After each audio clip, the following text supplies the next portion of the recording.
to have another person come on with us that had an engineering license, and so we then started a company called Delta Engineering. That company then immediately started to grow, and at a certain point we did some really stupid things that we would call now, but ended up getting into other fields besides engineering. And at one point in time, we actually had, we started in 1969, well, by 1974, we had, what, 6 divisions? Right. We had 450 employees. There were, those divisions were manufacturing, the hospital beds is a great story that takes too long, especially that last one. That's censure.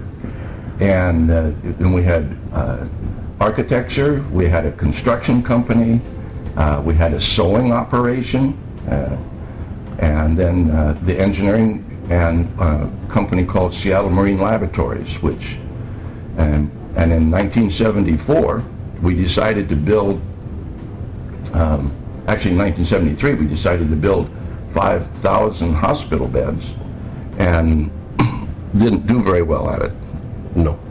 But, you know, I think to me, a lot of interest is what happened in that first year of Parametrix. Because we needed a job, we needed to find a client. We found one client, and we had to borrow the surveying instruments from my previous company on a Friday night to do that first job, which was a big job. It was $5,000. But then we realized we need more work. And we hopped in the car and toured all of Puget Sound, all of Eastern Washington, all of Oregon, and finally went to Weyerhaeuser and said, we need a job. We have to have a job. And they gave us our first significant job. But then from that big tour, Waite had a lot of contacts with the Department of Ecology.